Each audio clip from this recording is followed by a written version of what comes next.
গভীর জঙ্গল আর জোয়ারের নদী ঘেরা সুন্দরবন একসময় শুধু প্রকৃতির রাজ্য ছিল না, এটি ছিল বাংলার গোপন নৌদুর্গ। এই অসংখ্য নদী আর খালের জাল একসময় গড়ে তুলেছিল এক অদৃশ্য প্রতিরক্ষা বলয়। স্থানীয় নৌযোদ্ধারা হালকা ও দ্রুতগামী নৌকা ব্যবহার করে শত্রুকে বিভ্রান্ত করত। মুঘল শাসনামলে দক্ষিণবঙ্গের জলপথ রক্ষায় বিশেষ নজর দেওয়া হয়েছিল। শায়েস্তা খানের সময়ে সমুদ্রপথের দস্যু দমন ছিল প্রশাসনের প্রধান লক্ষ্য। নদীপথে নিয়মিত টহল শত্রুর অগ্রযাত্রা থামিয়ে দিত।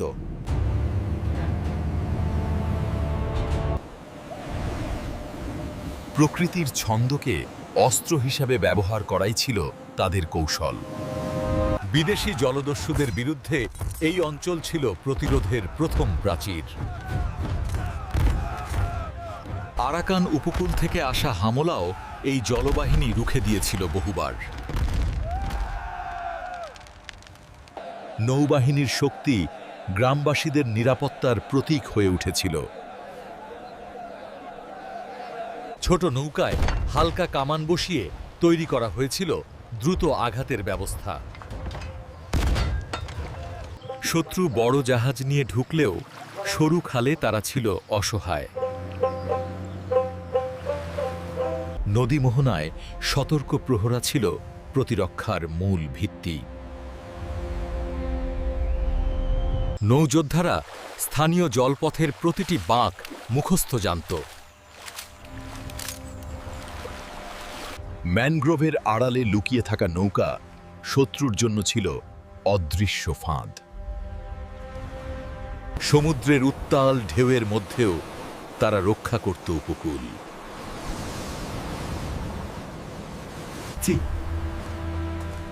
অন্ধকার রাতেও তাদের প্রহরা থামত না।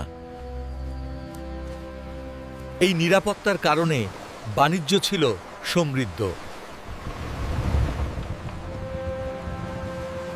ইতিহাসের দলিলে এই জলবাহিনীর শক্তির অস্পষ্ট চিহ্ন পাওয়া যায়। কিন্তু সময়ের স্রোতে সেই শক্তি একদিন হারিয়ে যেতে শুরু করে। যখন ব্রিটিশ ইস্ট ইন্ডিয়া কোম্পানির বিশাল লৌহজাহাজ বঙ্গোপসাগরের জলে প্রবেশ করল, তখন সুন্দর বাণিজ্যের অজুহাতে স্থাপিত ঘাঁটিগুলো ধীরে ধীরে সামরিক নিয়ন্ত্রণের কেন্দ্রবিন্দুতে পরিণত হলো, আর স্থানীয় নৌবাহিনীর ভূমিকা পরিকল্পিতভাবে সংকুচিত হতে শুরু করল। যে নৌযোদ্ধারা একসময় নদীপথের প্রতিটি বাঁক চিনত, তারা প্রশাসনিক অবহেলায়, প্রশিক্ষণ ও রসদের অভাবে দুর্বল হয়ে পড়তে থাকল। ভারী কামান ও উন্নত প্রযুক্তিসম্পন্ন ইউরোপীয় যুদ্ধজাহাজের সামনে কাঠের হালকা নৌকা কৌশলগত সুবিধা হারাতে শুরু করল। অর্থ ও সমর্থনের অভাবে বহু পুরনো নৌঘাঁটি ধীরে ধীরে পরিত্যক্ত হয়ে পড়ল, আর নদীপথের নিয়মিত প্রহরা কমে গেল। প্রাকৃতিক পলি জমে নদীর গতিপথ বদলাতে থাকায় পুরনো প্রতিরক্ষা কৌশল অকার্যকর হয়ে পড়ে এবং সমন্বয়ের ঘাটতি স্পষ্ট হয়ে ওঠে। যে কামান একসময় জলদস্যুদের তাড়িয়ে দিয়েছিল, সেগুলোই একসময় অবহেলায় মরিচা ধরে ইতিহাসের নীরব সাক্ষীতে পরিণত হল। নদী মোহনার প্রহরা টাওয়ারগুলো রক্ষণাবেক্ষণের অভাবে ভেঙে পড়তে লাগলো, আর সতর্কতার সেই শক্ত চোখ ধীরে ধীরে অন্ধ হয়ে গেল। গ্রামের প্রবীণদের মুখে মুখে ভেসে উঠত সেই সাহসী নৌযোদ্ধাদের কাহিনী, যারা একসময় উপকূলকে অজেয় বলয়ে রক্ষা করেছিল। প্রতিরক্ষা দুর্বল হয়ে পড়ায় ঝড় ও বহিরাগত হুমকির মুখে উপকূলীয় জনপদ আগের তুলনায় অনেক বেশি অসহায় হয়ে পড়ল। যে নদীপথে একসময় টহল নৌকার ব্যস্ততা ছিল, সেখানে এখন নিঃসঙ্গ নৌকা ভেসে চলে। প্রাচীন মানচিত্রে চিহ্নিত প্রতিরক্ষা পথগুলো ধীরে ধীরে গুরুত্ব হারায়, আর নতুন শাসনের মানচিত্রে স্থানীয় কৌশল মুছে যেতে থাকে। বিদেশি শক্তির বাণিজ্যিক আধিপত্য শুধু অর্থনীতিই নয়, প্রতিরক্ষার স্বনির্ভর কাঠামোকেও গভীরভাবে প্রভাবিত করল। সমুদ্রপথে নতুন শক্তির আধিপত্য প্রতিষ্ঠিত হলে স্থানীয় নৌবাহিনীর স্বাধীন কার্যক্রম প্রায় সম্পূর্ণভাবে সীমাবদ্ধ হয়ে পড়ে। আজ সংরক্ষণাগারের ধূলিমাখা দলিলপত্রে পাওয়া যায় সেই সময়ের অস্পষ্ট বর্ণনা, যেখানে জল প্রতিরক্ষার শক্তি ও পতনের চিহ্ন পাশাপাশি অবস্থান করছে। জঙ্গলের গভীরে লুকিয়ে থাকা পরিত্যক্ত কাঠামো আর নদীপথের ভাঙা চিহ্ন আজও নীরবে স্মরণ করিয়ে দেয় হারিয়ে যাওয়া প্রতিরক্ষা বলয়ের কথা। গবেষকেরা এখনও অনুসন্ধান চালিয়ে যাচ্ছেন, কারণ সুন্দরবনের মাটি ও জলধারায় ইতিহাসের বহু অজানা স্তর লুকিয়ে রয়েছে। সূর্য যখন নদীর জলে ডুবে যায়, তখন মনে হয় একসময়ের শক্তিশালী জলবাহিনীর গৌরবও ঠিক এমন করেই ধীরে ধীরে অস্ত গেছে। জোয়ারের স্রোত যেমন বদলে যায়, তেমনি সময়ও বদলে দিয়েছে সুন্দরবনের প্রতিরক্ষার চিত্র। রেখে গেছে শুধু স্মৃতির প্রতিধ্বনি। তবু ইতিহাসের গভীরে চাপা পড়ে থাকা এই নৌবাহিনীর কাহিনী আমাদের মনে করিয়ে দেয়, শক্তি হারালেও স্মৃতি কখনো সম্পূর্ণ নিঃশেষ হয় না। যে সরু খালগুলো একসময় প্রতিরক্ষার গোপন পথ ছিল, সেগুলো ধীরে ধীরে অরক্ষিত হয়ে পড়ে এবং শত্রুর জন্য উন্মুক্ত দরজায় পরিণত হতে থাকে। পরিত্যক্ত জেটি আর নৌঘাটির কাঠামো নীরবে সাক্ষ্য দেয় কিভাবে সংগঠিত প্রতিরক্ষা ব্যবস্থার শৃঙ্খল একে একে ভেঙে গিয়েছিল। মাটির নিচে অর্ধেক ডুবে থাকা কামানগুলো মনে করিয়ে দেয়, একসময় এই অঞ্চল শুধু বন নয়, ছিল শক্তিশালী সামুদ্রিক কৌশলের কেন্দ্র।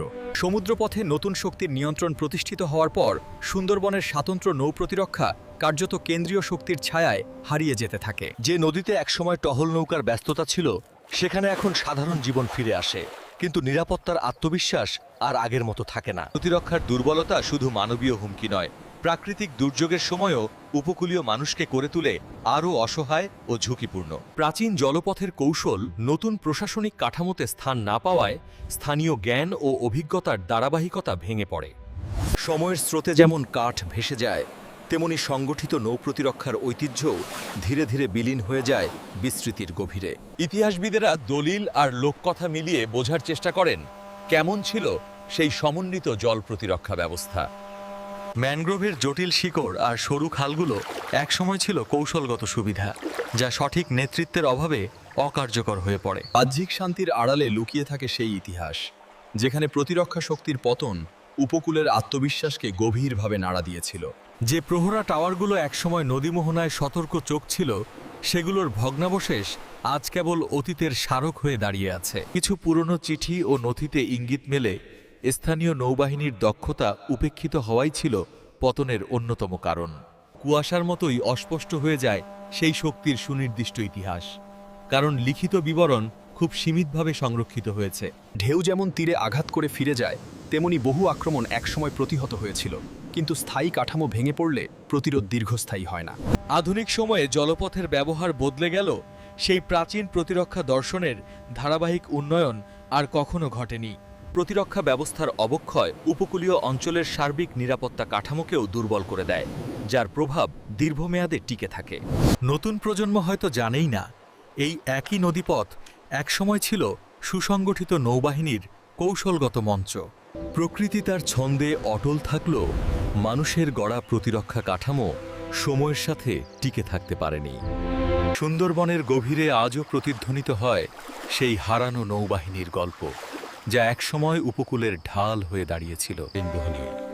যে জলপথ একসময় সুসংগঠিত নৌ প্রতিরক্ষার প্রাণ ছিল, সেই পথগুলো আজ কেবল প্রকৃতির নিস্তব্ধ। নদীর গতিপথ বদলে যাওয়া এবং নিয়মিত রক্ষণাবেক্ষণের অভাব প্রতিরক্ষা ব্যবস্থাকে ভৌগোলিকভাবেও দুর্বল করে তুলেছিল। প্রাচীন মানচিত্রে চিহ্নিত প্রতিরক্ষা ঘাঁটিগুলো প্রমাণ করে পরিকল্পিত কৌশল ছাড়া এমন সমন্বিত জলনিরাপত্তা সম্ভব ছিল না। ম্যানগ্রোভের জটিলতা একসময় শত্রুর জন্য ছিল দুর্ভেদ্য বাধা, কিন্তু সংগঠিত নেতৃত্বের অভাবে সেই সুবিধা কাজে লাগানো যায়নি দীর্ঘদিন। প্রতিরক্ষা কাঠামো ভেঙে পড়লে শুধু সামরিক শক্তিই নয়, উপকূলীয় জনজীবনের নিরাপত্তা বোধও ধীরে ধীরে ক্ষয়প্রাপ্ত হয়। ভগ্ন অস্ত্রশস্ত্র আজ ইতিহাসের নিদর্শন হলেও একসময় এগুলোই ছিল উপকূল রক্ষার দৃঢ় প্রতীক। নদীমোহনার সেই সতর্ক প্রহরার জায়গায় এখন নীরবতা, যেন অতীতের কৌশলগত তৎপরতা সময়ের সঙ্গে বিলীন হয়ে গেছে। গবেষকেরা ধারণা করেন, স্থানীয় দক্ষতাকে উপেক্ষা করে কেন্দ্রীভূত নিয়ন্ত্রণ প্রতিষ্ঠাই পতনের অন্যতম কারণ হয়ে দাঁড়িয়েছিল। বঙ্গোপসাগরের উন্মুক্ত দিগন্তে শক্তির ভারসাম্য বদলে গেলে সুন্দরবনের স্বাতন্ত্র্য প্রতিরক্ষা ভূমিকা ক্রমশ প্রান্তিক হয়ে পড়ে। যে কাঠামো একসময় সতর্কতার প্রতীক ছিল, তার ধ্বংসাবশেষ আজ আমাদের মনে করিয়ে দেয় পরিকল্পনার ধারাবাহিকতার গুরুত্ব। স্থানীয় নৌপরিবহন টিকে থাকলেও সুসংগঠিত সামরিক সমন্বয়ের অভাব প্রতিরক্ষা শক্তিকে দীর্ঘমেয়াদে দুর্বল করে দেয়।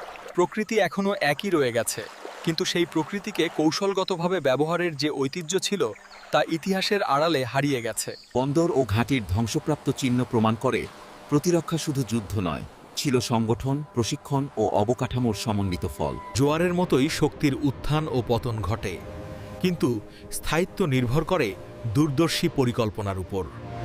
নিরাপদ জলপথ বাণিজ্যের সমৃদ্ধি নিশ্চিত করত, আর প্রতিরক্ষার পতন সেই অর্থনৈতিক স্থিতিশীলতাকেও প্রভাবিত করেছিল। প্রাকৃতিক দুর্যোগের সময় সুসংগঠিত নৌ প্রতিরক্ষা থাকলে ক্ষয়ক্ষতি কমানো সম্ভব হতো, এমন ধারণা ইতিহাসবিদদের আলোচনায় উঠে আসে। নতুন প্রজন্মের চোখে এই নদী শুধু প্রকৃতি, কিন্তু একসময় এখানেই কৌশল, শৃঙ্খলা ও সাহসের সম্মিলন ঘটেছিল। অন্ধকার নামলে যেমন পথ অস্পষ্ট হয়ে যায়, তেমনি ইতিহাসের অনেক অধ্যায়ও সময়ের সঙ্গে অস্পষ্ট হয়ে পড়ে। আজকের গবেষণা ও বিশ্লেষণ আমাদের সামনে প্রশ্ন তোলে, হারিয়ে যাওয়া সেই প্রতিরক্ষা শক্তি থেকে আমরা কি শিক্ষা নিতে পারি? সুন্দরবনের হারানো নৌবাহিনীর কাহিনী শুধু অতীতের স্মৃতি নয়, এটি উপকূলীয় নিরাপত্তা ও কৌশলগত দূরদর্শিতার এক গুরুত্বপূর্ণ শিক্ষা। সুন্দরবনের হারানো নৌবাহিনীর ইতিহাস আমাদের মনে করিয়ে দেয়, প্রতিরক্ষা শুধু অস্ত্রের শক্তি নয়। প্রাচীন জলপথের কৌশল আজ আধুনিক প্রযুক্তির আলোয় নতুনভাবে মূল্যায়নের দাবি রাখে, কারণ ইতিহাসের শিক্ষা ভবিষ্যতের পথ নির্দেশ করে। ম্যানগ্রোভের প্রাকৃতিক প্রতিরক্ষা ব্যবস্থা একসময় কৌশলগত সম্পদ ছিল, যা দূরদর্শী পরিকল্পনার অভাবে দীর্ঘস্থায়ী রূপ পায়নি। সমুদ্র ও নদীর মিলনস্থলে শক্তির যে ভারসাম্য তৈরি হয়েছিল তা রক্ষা করার জন্য ধারাবাহিক নেতৃত্ব ছিল অপরিহার্য।